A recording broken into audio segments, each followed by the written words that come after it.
You were talking about Tina Yothers when we changed it. Yeah, she had to be told her lines. She couldn't read and Justine Bateman. I was shooting a kitchen scene, and uh, Michael Fox and I guess his mother were sitting at the kitchen table, and his dad. I guess the three of them were sitting there. So Justine Bateman had some lines. Now there's no room for her to sit there. So I said, I'll tell you what, make some pancakes. Because I noticed there was a nice wolf range right there. I said, now, just be making pancakes. And when you feel your line is coming up, bring some pancakes and serve them and do your line. Then go back. And she did. She said, I learned to cook pancakes that day. But that's the kind of business you have to do as a director, because you can't have her standing there like a lump waiting for her line. That was fun. That was a good show. And I remember one day on that show, it was at Paramount, Gary says, come on, I want to show you something. They're going to do a new show. I'll show you the set. And it was this huge bar. And I said, what is that? He said, that's the show's going to be called Cheers. And that's where it's going to be. How are they going to shoot it for heaven's sake? Look at all this. Jimmy Burrows. Indeed. Another show you directed was Mama's Family. Yes, that was, gosh, I had fun doing that. It was funny, I directed Dorothy Lyman in it, and then on The Nanny, she directed me in The Nanny. She's director now. So I did, I don't know how many, but it was, my mind just wandered. I have that you directed 3 Mama's Families. Ah, that's it. What happened was Harvey Korman was directing them. Now, he would stage them, but he wouldn't go into the booth and snap. He wouldn't, no. He'd stage them. So now he got a part on Love Boat where they were going to sail somewhere and sail back, shooting 2 or 3 shows on the way. Oh, they did that maybe once a year to get some new shots. And so Joe Hamilton asked me if I'd direct Mama's Family. I said, oh, I love Mama's Family. They're all such fun. And I'd known Carol since years and years. So she did one of them, and then it was Rue McClanahan and Dorothy Lyman and Ken Berry. But we did one which was Rush. It's called Rashomon. And Ed Simmons wrote it. And it was really Rashomon. It was 3 versions of an incident as told by 3 points of view. And Mama was cooking blueberries. And the girls, Dorothy Lyman and Carol, I think, were struggling over this bucket. And it got loose and hit Mama right in the head. Now, the first version was, and then the second version was totally different. That was told from Dorothy Lyman's point of view. And then Rue McClanahan. And it was such a clever use of a famous film classic to do in a half-hour sitcom. That was brilliant. And it was fun. They were fun people. But I went in, I felt like I was stealing money because I went in to the booth and they said, you don't have to come in here. Harvey never came in here. That's not directing. And but he got away with that. And I'd sit there next to Joe Hamilton, and Roger Beatty would snap the thing. He got full director. They paid us both full director's fee, but that's the way Joe Hamilton was. You also directed one episode of The Brady's. Yes, well, that was the hour episodes. I think they did 6 of them. They did a very Brady Christmas, and they did, yeah, I did, I think the last one, I'm not sure. But I had known Bob Reed. He had done a part in our movie, The Maltese Pippi. And so I knew him, and it was, they were such adorable people. But now they'd grown up. I mean, from the little kids. And they were very good, and they all were the same people. They were just bigger. And it was a funny story. And I had a lot of fun, because that's, again, prep, single camera prep. And you get to try things. You don't really get in multiple camera, the couch is here, the door's there. I remember a kid once said to me, I don't feel it. You know, and I don't feel it coming through that door. I said, oh, righty, there's a window over there, come through there, but the camera's going to be on the door. But, you know, there's nothing changes. If you remember Archie Bunker's place, there was a chair here, a chair there. And the only time they would go into the kitchen set, and you never go upstairs, although you hear the toilet flush. It was brilliant. But today, they try to have 6 different sets. This is still in a half-hour sitcom. And 2 of them are not, you can't get the camera in there. So you have to shoot it separate. Or 2 people talking in a car. What sense does that make? You know, that's something you shoot. The audience watches you shoot it. Then you have to get out of the car and come over and get back in the set. It's just silly to me. They never went anywhere in the old Lucy and Desi. They never left that set. Let's move on to directing Newhart. That was fun, because there was a lady on it called Mary Fran, and there was Julia Duffy was marvelous. Peter Scolari was marvelous. But Mary Fran, I had to get the writers and say, don't write Mary reacts, because her idea of reacting is she'd make some kind of face like that. So I'd say, okay, now I'm going to do a couple of close-ups here, so don't have your hand on Bob's shoulder, because I knew I was not going to cut to her, and I didn't want. So I'd shoot the scene, but I'd also cover it with a single on Bob, so that when it came to that scene, he would look at her like she had reacted, but those were never in the play, and she never caught me, And I loved working with Peter and Julia Duffy. They were marvelous. I don't know whatever happened to Peter's still around, but Julia Duffy has completely disappeared. As far as I can't find her. How about working with Tom Poston? He's one of my oldest dear friends. And he did a thing I never directed him on the old Bob Newhart show. He played a character called the Peepers. And, but I knew him for years and years.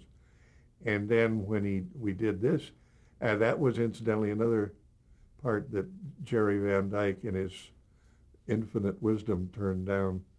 Or he was supposed to play George the handyman. And he said, no.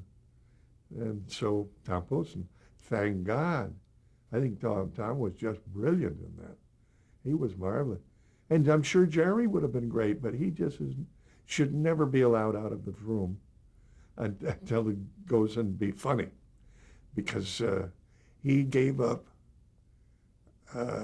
they wrote a 2-parter on the old Dick Van Dyke show for Jerry. And that was going to be his segue into his own show. That's when he did another one of those. Yeah. Very strange career.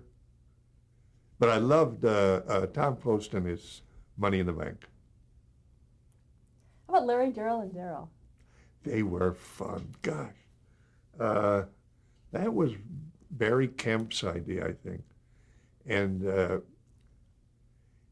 they got an ovation when they'd walk out. The people just adored them.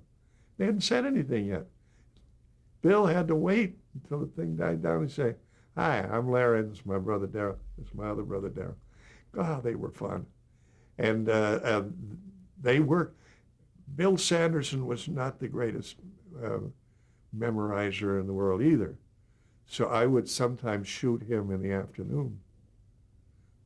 And then I said, "Do whatever you want, and just stay in the character." Because I had to do that with Don Rickles when Don did Bob's show. And I understand that Don is doing a show this week. And he's already terrified that he's going to have to remember lines.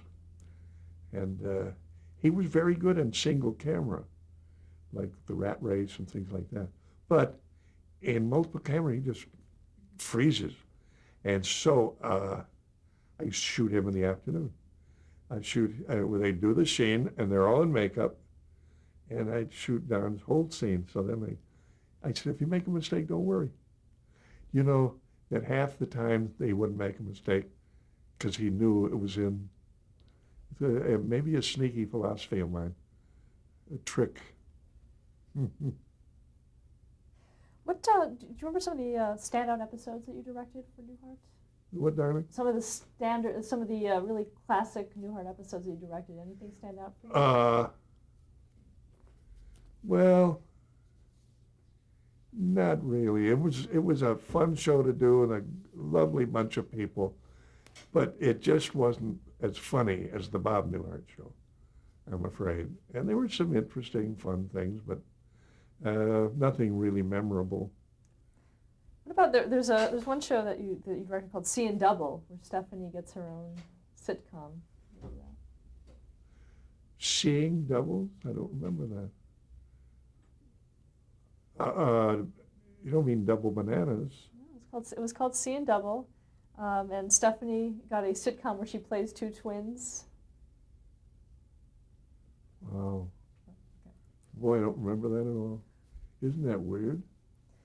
Did we actually do it, or did we just talk about it? We actually did it. Well. And you also directed The Last Newhart. Yeah.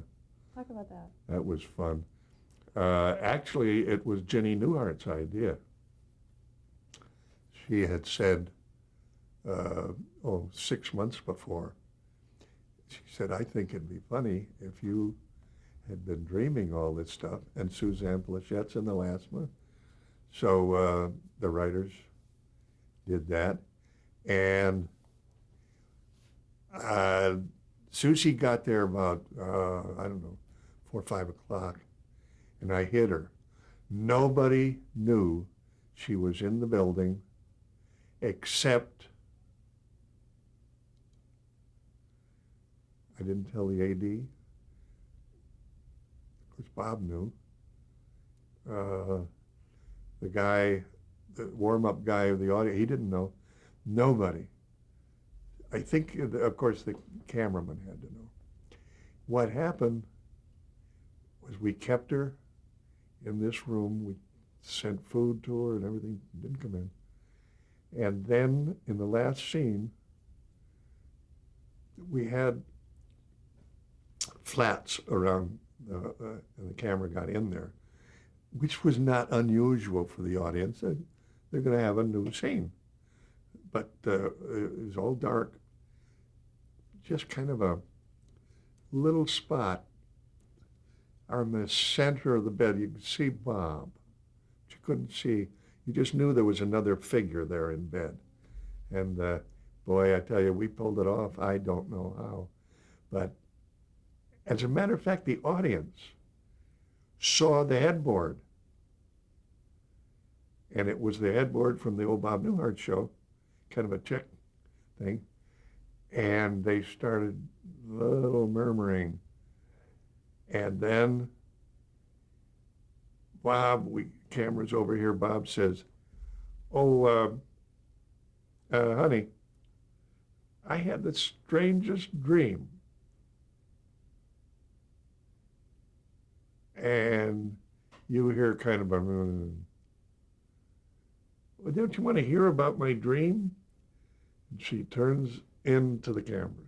Well, the people went crazy. They applauded for 2 minutes. And I thought, good God, I hope we can do a pull-up here because I don't want to blow that moment. And I don't want to do it again. But it worked. And it's became quite a famous episode. It was a wonderful way to end 7 years. It was all a dream. We'll talk a little bit about the precursor to that in terms of that last episode. I mean, it was a whole story within. Well, we had 3 scripts. One of them with George Burns, and one of them I can't remember. It's because it was that was the solution that God is coming down to the end or something like that. There was another completely different script. And this script was hidden. Nobody saw this script. And it was funny because if that leaks into TV Guide or even the LA Times, it's going to take the edge off. They were totally taken in, the entire audience. There's not one of them didn't just gasp when they saw Susie. That was fun. I don't know if you could pull that off anymore. Maybe you could. Very tough. Talk a little bit about working with Bob Newhart himself. Well, this doesn't get any better. It just doesn't get any better. He is not one, he doesn't like to rehearse a lot, which is fine because he stammers. So you know, I don't, he does that. Well, he could do that, if he did it straight through, he'd have to memorize those lines. This way, you have a little cue card up there, a little cue, just, and it was wonderful working with him. And still today, you know, it's my best friend. We have dinner every Tuesday night. And what about working with MTM Productions specifically? They were wonderful. Grant Tinker and Arthur Price, and it was such a wonderful lot. Nobody remembers it anymore. It's CBS now, and it's not that recognizable. I directed a Driscoll's Choice, I think was the name of it, or Driscoll's Class over there. And it was in the new buildings. Bob's dressing room looked out over to Tahunga Boulevard, and so did Susie's. And then they built these buildings and sound stages, and I did a show there, and it doesn't look the same. And they have a commissary I didn't believe. Our little commissary was it was quaint. It was cute. And the guy had to make a special soup for Tom Poston because he can't have anything, can't let it near his body, anything that is onions. And that's any form of onion. Spring onions, big onions, cooked, anything cooked with onions. Can't do it. Now, I couldn't cook without onions. How are you going to make a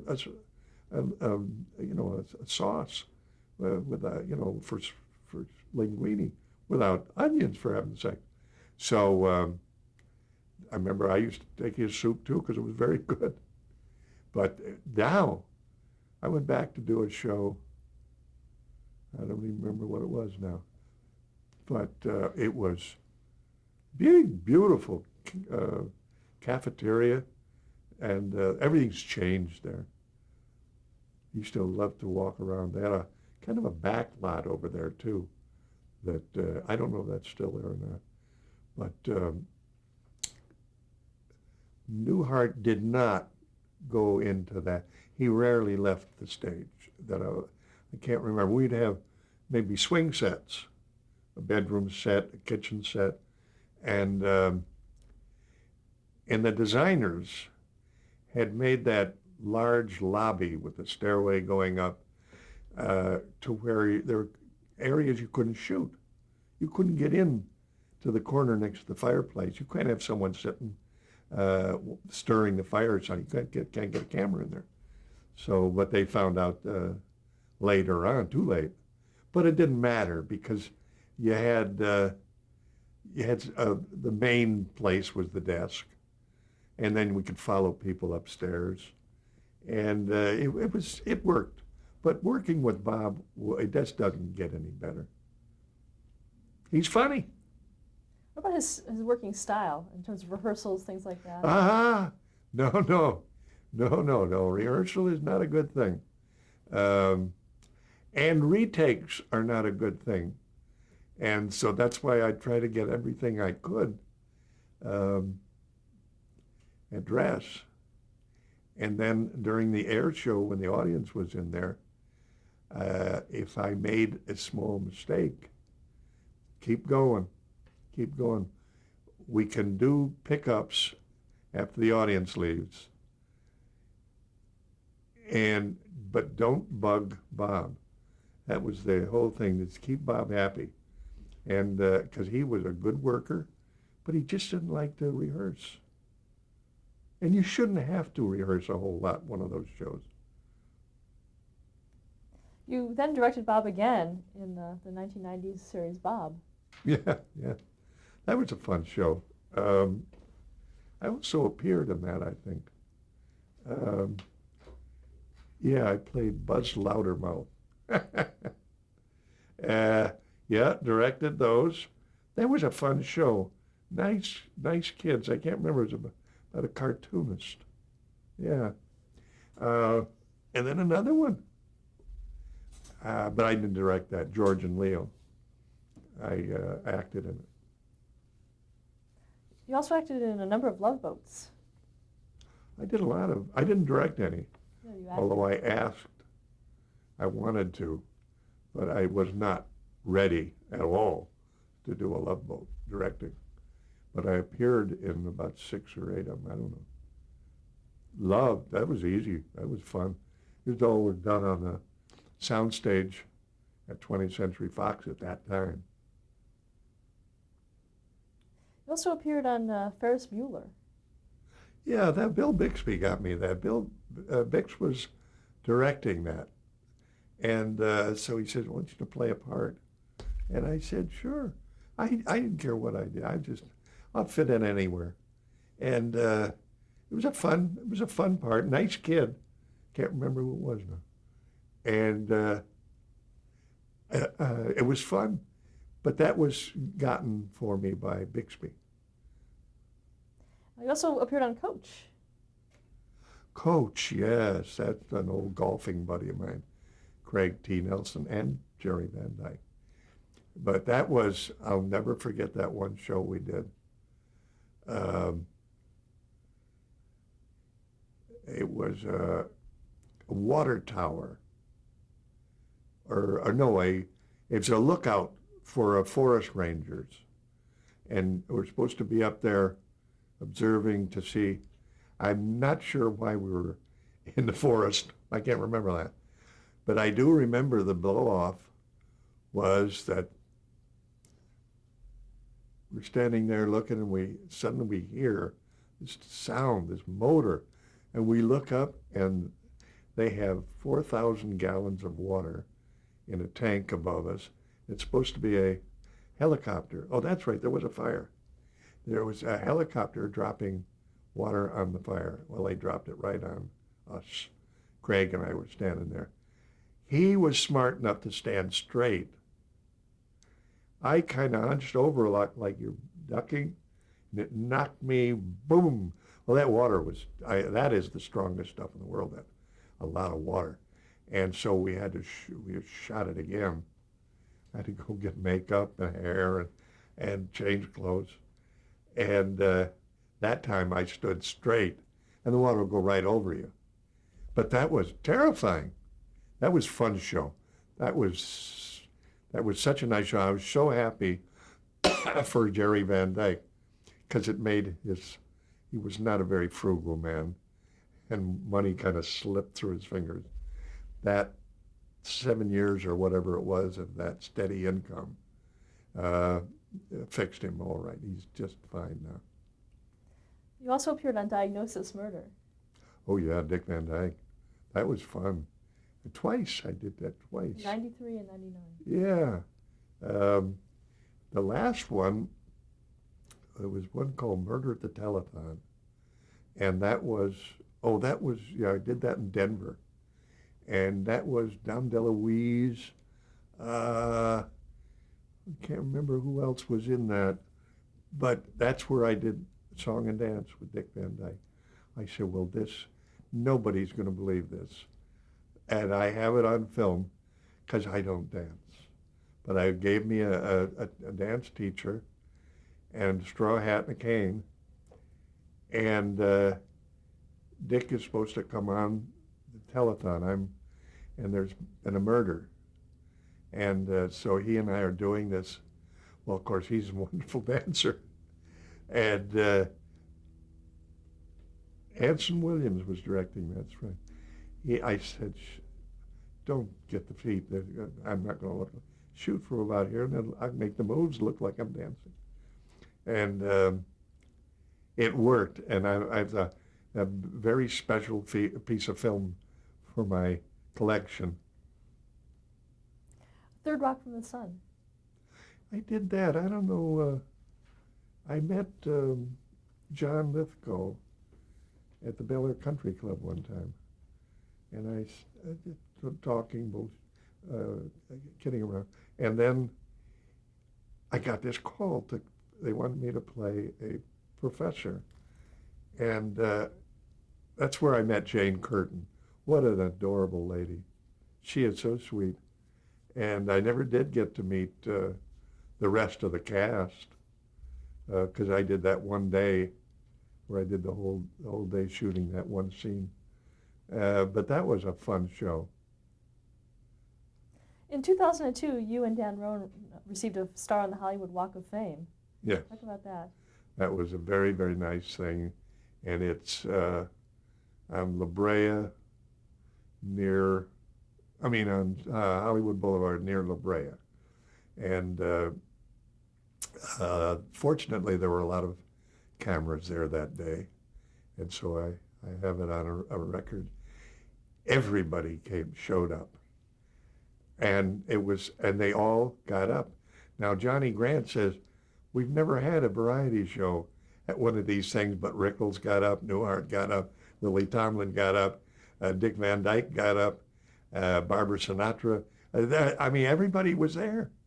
And it was such a nice thing. And I naturally said at the end, I kind of wished poor Dan could have seen this because this was quite an honor. And I refused one about 7 years before that.